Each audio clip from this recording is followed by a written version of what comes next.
Olá, mercado financeiro! Sejam bem-vindos a mais um FK Carreiras, o seu podcast com conteúdo sobre carreiras dentro do mercado financeiro.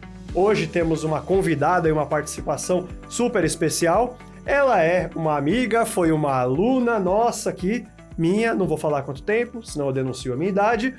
E hoje ela é conhecida carinhosamente como a dona da bolsa. Seja bem-vinda, Bruna Marcelino. Muito obrigada pelo convite, Rafael Paloni. É muito bom voltar aqui na FK. Eu vim aqui como aluna e agora eu tô vindo aqui, né, como convidada aí do FK Carreiras. Então é um prazer conversar aqui com você, espectador, que quer saber aí um pouco mais sobre o mercado financeiro e conversar com pessoas que têm experiência já no mercado financeiro.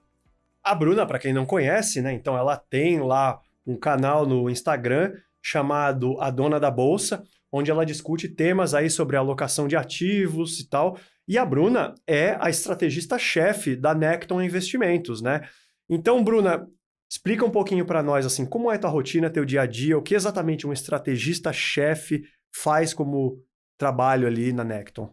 Se eu tivesse que dizer em uma única frase, o meu trabalho de estrategista-chefe é o elo entre o marketing, o research e o comercial. Então, com o comercial, a gente olha a parte de revisão de carteiras, a gente vê o perfil do cliente para poder fazer o asset allocation, né, de acordo com o perfil, com o horizonte de prazo, com o objetivo daquele cliente.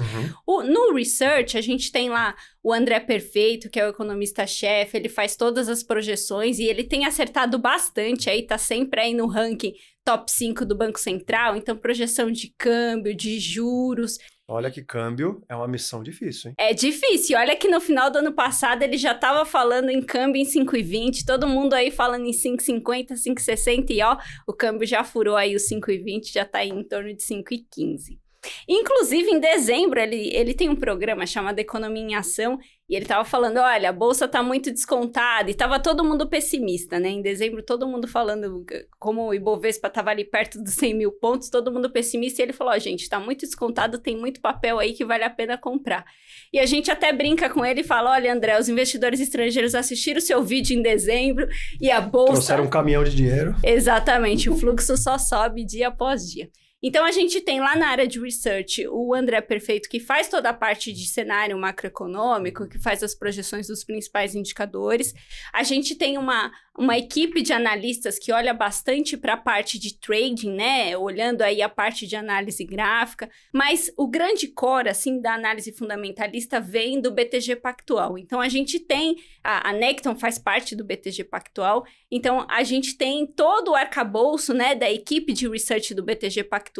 Então, a gente tem todos esses relatórios, né, que saem lá no BTG, a gente também tem na Necton Investimentos. Porque lá no BTG a equipe é gigantesca, né? Tem vários analistas cobrindo diversos setores, cobrindo várias empresas, então faria mais sentido a gente ter mesmo essa parte fundamentalista vindo de lá. Então, a gente pega todos esses relatórios que a gente recebe, né, e eu ajudo na distribuição para os clientes, para a área comercial. O terceiro ponto do elo que eu comentei, né, que eu já falei do research, já falei do comercial, seria o marketing. A gente está num movimento de marketing digital muito forte, Sim. né? Você até comentou aí sobre o programa Dona da Bolsa, que a gente criou lá. Então, hoje em dia, além de trabalhar no mercado financeiro, além de saber fazer valuation, tem que saber também, tem que dar importância para as redes sociais, porque as pessoas têm, principalmente depois da pandemia, né? Elas têm se digitalizado bastante. Está todo mundo aí usando as redes sociais. Então, eu ajudo lá no marketing na questão da produção de conteúdo. A gente tem os programas diários de Morning Call para falar sobre investimento. Tem as lives. E no meu programa Dona da Bolsa que a gente criou, era uma ideia para falar com os gestores dos fundos. Porque o que a gente percebeu? Quando você lê uma lâmina de fundo multimercado, são todas muito parecidas. Eles falam que é livre e aí pode investir em câmbio, pode investir em juros, pode investir em bolsa. Ou seja, não disse nada. Exatamente. E aí, o que a gente percebeu? Na hora de decidir qual fundo investir, o que o cliente faz? Ele lê lá o jornal o Valor Econômico, vê quais foram os 10 fundos que mais renderam no ano anterior e vai olhar aqueles fundos e falar, eu acho que eu vou investir nesses aqui. Só que rentabilidade passada não significa, né, não é garantia de rentabilidade futura. E tem vários outros fundos menores que às vezes os investidores não conhecem, que têm um potencial maior, né, de crescimento, dado até o PL inferior do que aqueles grandes fundos que têm PLs gigantes. E aí 30, 40 mil cotistas. Exatamente. Então, o que a gente percebeu? Que existia esse gap de não ter na lâmina explicações, né, sobre qual que é a estratégia do fundo.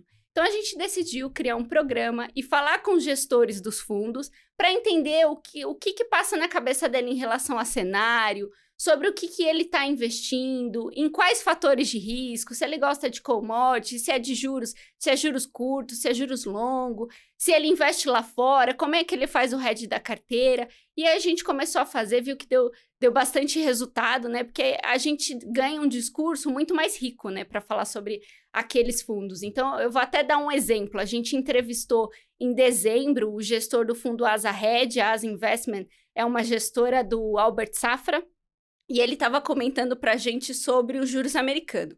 Só que ele estava falando isso em dezembro. Em dezembro, a gente estava vendo a taxa de juros, né, de 10 anos dos Estados Unidos estava normalizada, não tinha nenhum grande pico. E ele falando, olha, se os livros de economia funcionam, a taxa de juros dos Estados Unidos vai precisar subir acima da taxa neutra, né, que é em torno de 2,5%, para poder conter a inflação. A gente teve uma inflação em 2021 nos Estados Unidos de 7% ao ano. Ou seja, realmente precisa subir a taxa de juros lá para poder conter essa inflação. E aí ele estava falando isso em dezembro. O que aconteceu assim que a gente passou, né, o início de 2022? O Fed começou a apertar, né, a falar, a ter um discurso um pouco mais duro, dizer que vai aumentar a taxa de juros. E aí a gente viu um descolamento de Bolsa Americana caindo, porque eles vão começar esse ciclo de aumento de juros, e a Bolsa Brasileira passou, né, a ser uma estrela aqui dentro da América Latina. E aí, como é que a gente tem essa ideia de, essa é uma estratégia que vai fazer sentido? Porque a gente estava falando com um gestor que está acompanhando os Estados Unidos todo dia. Então, a gente foi lá entrevistar ele falou, olha, o juro americano vai subir, a gente está apostando forte em juro americano. Então, a gente começou a recomendar esse fundo Asa Hedge. No mês passado, rendeu 4%, esse mês já está rendendo aí 3%, porque a gente viu aí juros de 10 anos, né, subindo bastante, já subiu aí acima dos 2%. Então, ele pegou todo esse movimento. Então, o programa é interessante porque a gente acaba tendo insights dos gestores de fundos que talvez a gente não teria só lendo aquela lâmina. E você, no fundo, então, você também é um pouco professora, né? Porque sua função não é só fazer uma recomendação, é em boa medida educar os investidores, seja através de rede social, seja através das entrevistas que você faz, não é verdade? Como é que você foi parar nessa cadeira? Porque não tem nenhuma pessoa que quando está no último ano de faculdade, o que você quer ser quando se formar? Eu quero ser o estrategista-chefe de não sei o quê. É muito específico. Na vida real, a vida é muito caótica nesse sentido. Você não sabe onde você vai estar daqui 7 anos, daqui 10 anos. Você sabe coisas que você gosta e não gosta. Agora, tem ali umas 10 cadeiras diferentes que te fariam feliz. E você não vai conseguir apontar na mosca qual é a cadeira que você vai estar, não é verdade? Como é que você foi parar nisso? Então eu vou comentar sobre alguns skills, né, que podem até ajudar para quem está aí no final da graduação, pensando em trabalhar em mercado financeiro. Eu trabalhei por 7 anos em um grande banco e eu trabalhei na área comercial, atendendo clientes de alta renda. E a gente precisava ser muito didático para poder explicar para o cliente sobre os investimentos. Então a gente sempre dividia, né? Tem aquela reserva de emergência que você precisa ter o fundo com liquidez, é um fundo DI pós-fixado para não ter nenhum susto. E se tiver alguma emergência imprevista, você vai lá e resgata. Tem que ter aquela outra reserva da diversificação, né? Que é da construção de patrimônio, que você vai investir em outras classes de ativos. E vai ter aquela outra reserva da aposentadoria. Então, toda a conversa com o cliente era como se fosse uma aula, porque você ia falando sobre os produtos, explicando o pós-fixado, o pré-fixado, em que momento comprar cada coisa, por que diversificar, de comprar ativos descorrelacionados. Então, eu trabalhei 7 anos no banco, na área comercial. Isso me ajudou muito, né, a desenvolver o lado comercial. Eu cheguei até a ganhar o prêmio de primeiro lugar no ranking de consultores em determinado ano. Você era tímida nessa época ou já falava...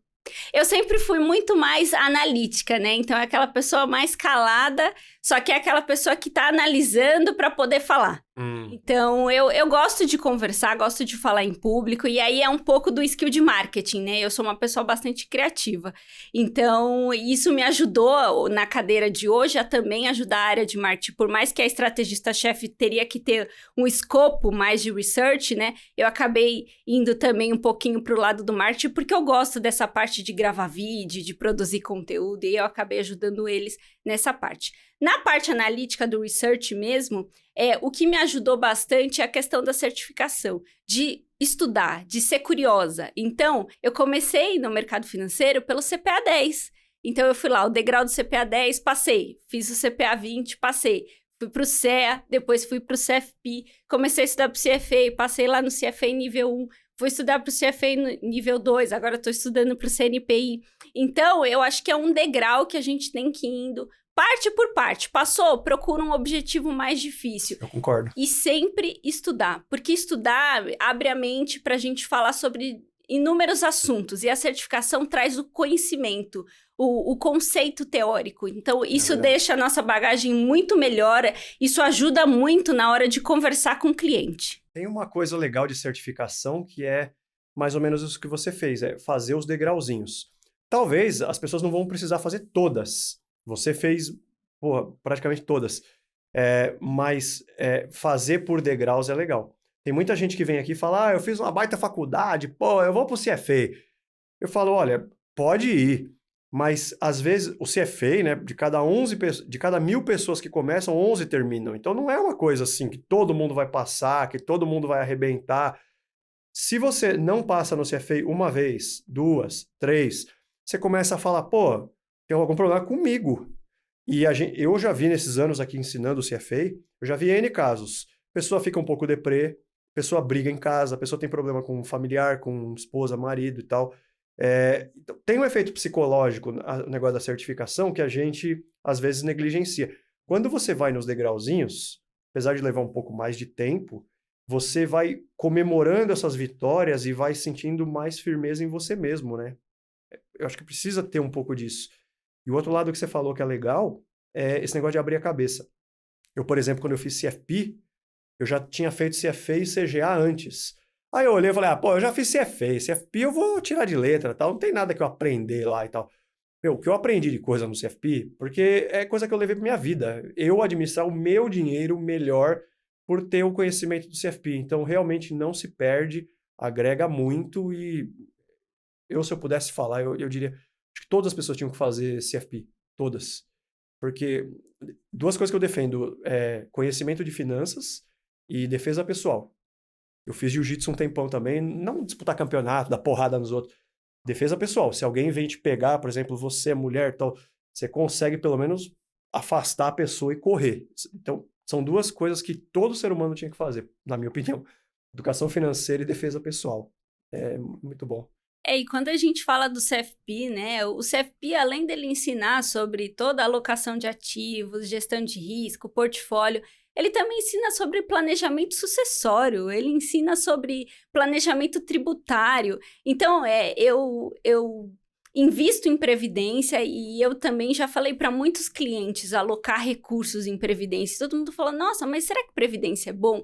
Eu achei tão bom que todos os anos eu invisto em PGBL. Por quê? Porque eu sei qual é o benefício do planejamento tributário. E quando a pessoa sabe o benefício do planejamento tributário, ela passa a fazer aquilo com consistência. Então, foi assim que eu fui crescendo a minha reserva de previdência, não pensando, eu quero me aposentar, porque talvez está parecendo um negócio muito longe, mas porque eu estou olhando no curto prazo, não somente essa questão do se aposentar, mas olhando no curto prazo, esse planejamento tributário que é possível fazer através da Previdência. Mas isso é uma coisa que eu aprendi pelo CFP. E isso eu fui passando para os clientes. Então, todo mundo falou, caramba, você aloca bastante recurso em Previdência, como você consegue isso? Foi o CFP que me ajudou a melhorar muito o meu discurso. Eu lembro que você fez CFP, eu lembro de você no CFA. E você tem umas histórias meio doidas com o CFA, não é? Eu não fiz CFP aqui. Ah. Eu estudei por conta. Ah. Posso contar até a história do CFP? Pode, conta a história do CFP. Como é que foi essa história do CFP? O CFP foi o seguinte, eu tinha tirado o CEA, né, que eu fui fazendo degrau por degrau. E aí eu tinha tirado CEA e todo mundo que era consultor de investimento, né, especialista de investimento lá na equipe, estava tirando o CFP. E aí eu falei, caramba, tá todo mundo tirando o CFP, eu tirei o CEA faz pouco tempo, acho que eu vou esperar um tempo. Mas aí você vê todo mundo tirando, aí você fala, ai meu Deus, daqui a pouco vai chegar a minha vez. Vai passar o facão aqui. Exatamente. Então, assim, se eu fosse dar uma dica para quem tá fazendo certificação, tira férias antes da prova. Isso faz muita diferença. E até vou contar 2 histórias aqui para vocês. Quando eu tava estudando pro CFP, então eu olhei todo mundo tirando o CFP, eu falei, ai, vamos lá, vou fazer o CFP. Aí eu peguei a apostila e falei, olha, vou focar aqui 20 dias de férias, e foi o tempo que eu tive. Eu fiquei aqueles 20 dias estudando Debulhando. 10 horas por dia. É mesmo? 10 horas por dia, só parava pra comer.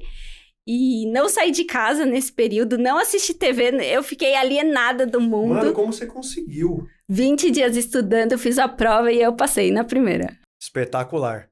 Não, eu tiro o chapéu, passar de primeira, o CFP é uma prova difícil, e conseguir ficar 10 horas por dia. Se eu ficar mais do que 2 horas com a cara em alguma coisa, eu já começo aqui a perninha a bater, a mãozinha aqui na mesa e tal.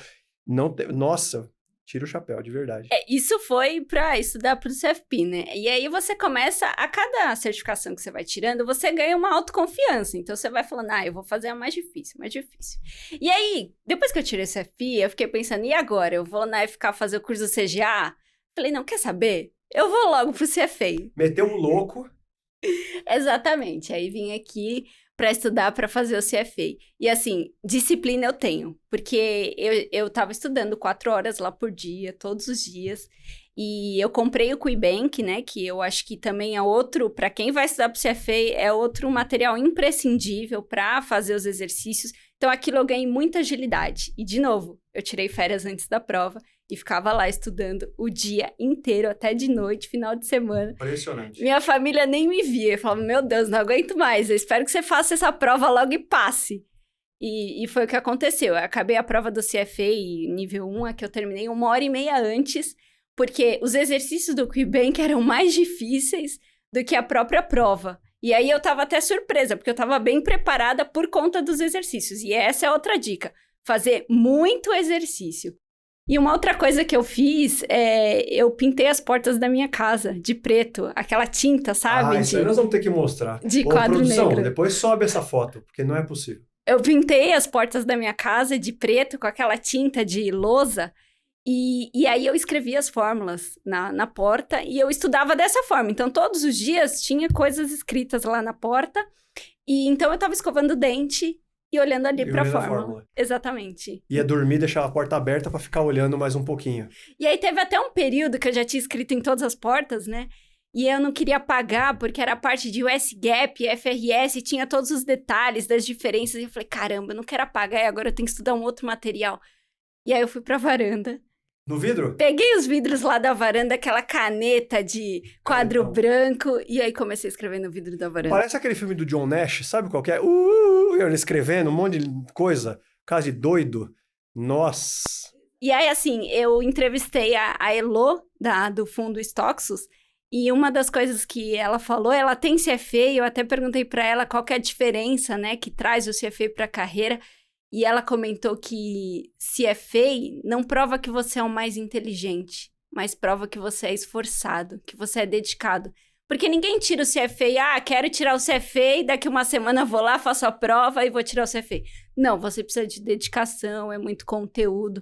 E você tem um ganho, né, durante o período de estudo muito grande. Tanto que o primeiro livro, são 10 livros. Então, no CFA nível 1, primeiro livro, eu tava com o dicionário do lado. E aí eu traduzia várias palavras lá. Quando eu tava no 5º livro, nem olhava mais o dicionário. No último, então, nem se fala. Então, assim, é um ganho de idioma, porque aprende muitos conceitos de mercado financeiro. É um ganho de mercado financeiro, porque aí você começa a ter ideias de relatórios, de análises que você pode fazer. E é um ganho também de bagagem, né? Porque vira um selo. Vou te falar que o CFA provou, para mim, pelo menos, mais coisas do que apenas conhecimento de finanças. Humildade. Quando eu fiz o nível 1, eu tinha acabado de voltar da Inglaterra. Eu fiz mestrado na Inglaterra. Eu falei, mestrado na Inglaterra, tá pensando o quê? Que CFA, mano? Eu tomei um nabo na primeira vez que eu prestei E para mim foi ótimo, porque eu comecei a dar o devido valor, ia começar a ver para mim, dizer para mim mesmo, cara, você não é tudo isso não, cara, você não é a última bolacha do pacote não. Ponha-se no seu lugar. E esse negócio de fazer uma prova e não passar, tem um fator psicológico complicado. Quando você vê lá, não passou, você fala, mano, eu vou fazer de novo. Você começa a mostrar para você mesmo que a vida é uma luta de boxe. Não importa se você bate forte, é se você apanha e fica de pé, não cai. Tipo, não passou, mano, vai de novo.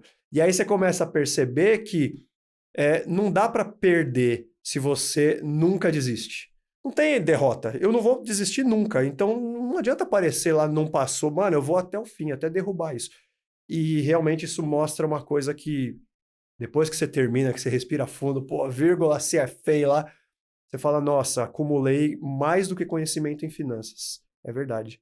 Na verdade, a pessoa só adia, né? Quando ela não passa na prova, ela só tá adiando. Ela vai passar numa próxima, ela vai ganhando cada vez mais experiência. A analogia que eu gosto de fazer é igual uma montanha. Você pode não chegar lá no cume naquele momento, mas você vai descer a montanha, vai se preparar de novo para você fazer uma nova tentativa e alcançar o cume. É isso.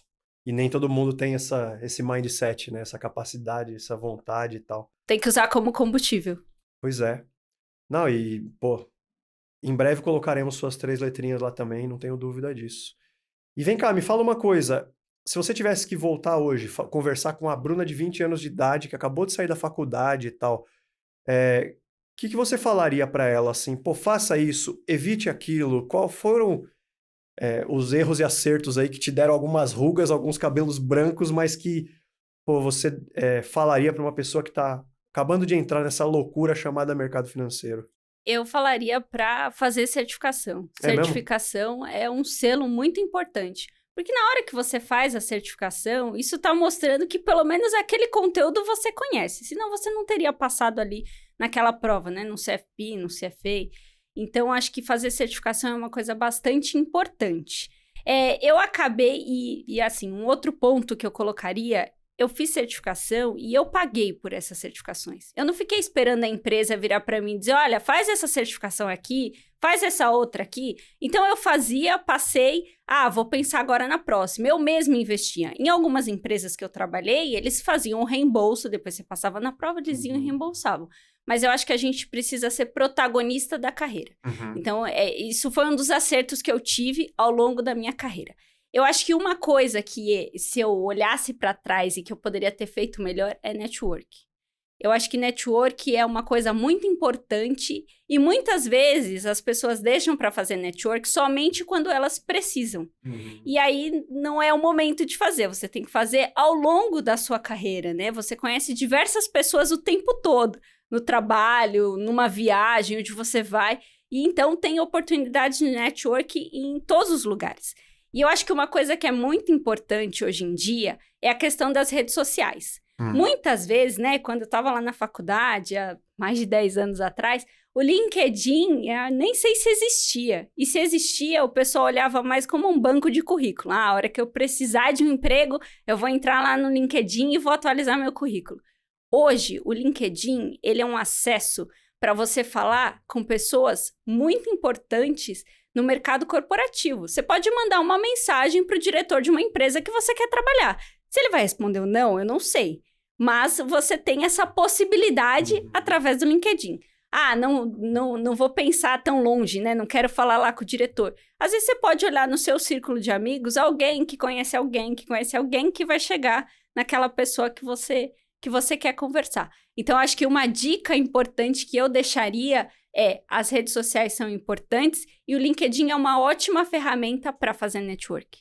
Bom, boas dicas. Se eu pudesse dar uma dica, a dica seria, pelo que eu estou vivendo aqui na escola, nesses anos todos e tal, educação. Porque educação te dá a capacidade de fazer seus próprios julgamentos. Hoje o mundo te dá muita informação e gratuita. E a gente come tudo isso com a boca aberta. Muita porcaria entra em nós sem a gente querer. A educação te dá a capacidade de filtrar isso e falar, isso aqui não é verdade. Isso aqui não é bom para mim. Isso aqui a pessoa está exagerando. Então a educação te dá a condição de fazer bons julgamentos para você mesmo. E, Pô, eu queria te agradecer muito por estar aqui com a gente, queria te abrir a palavra se você quiser deixar mais alguma mensagem aí para o nosso público, mas dizer que para quem está vendo a gente aí, continua acompanhando a FK Partners, continua vendo a Dona da Bolsa, ela tem conteúdos espetaculares. Tem eu lá, eu fiz uma entrevista para ela, tal, esse conteúdo não é tão bom assim, porque é comigo, mas os outros são excelentes. Mas a Dona da Bolsa, palavras de uma estrategista de uma grande casa aí, e obrigado por estar com a gente. Ótimo, Rafael. Eu que agradeço pelo convite. Você está falando, né, dessa questão da educação, ajudar a gente a ter um senso crítico, né, sobre algumas coisas. A gente até estava comentando, né, muitas vezes a gente fica em dúvida, né, muitas vezes as pessoas ficam em dúvida. Vou fazer o CNPI, será que eu faço análise gráfica ou eu faço análise fundamentalista? Cara, na boa, faz os dois. Porque aí você vai ter um senso crítico para poder falar, eu acho que isso aqui funciona ou eu acho que esse outro lado funciona. Você vai ter as duas óticas para você ter um julgamento melhor aí. Certeza. Sobre a análise. Eu acho, pelo menos, fazer só um deles é igual o médico que se formou na faculdade, mas não fez a residência. Pô, faz o ciclo completo, eu concordo. Você já tá lá, já aproveita e faz tudo. Claro, é isso aí. Então, eu queria agradecer muito a participação aqui, agradecer a sua participação aí no programa Dona da Bolsa. A gente falou sobre muito conteúdo aí, sobre ESG, sobre Asset Allocation, mas eu não vou dar spoiler aqui para quem quiser assistir, vai precisar olhar lá no YouTube da Necton. Exatamente. Obrigado. Pessoal, continua seguindo a gente. Sempre vamos colocar conteúdos aqui relevantes, trazer pessoas relevantes do mercado financeiro para trazer um pouco da experiência delas e das dicas delas. E obrigado por estar com a gente. E para quem quiser me seguir lá no Instagram, é @Dona da Bolsa Oficial. Maravilha, Dona da Bolsa Oficial, FK Partners. Valeu!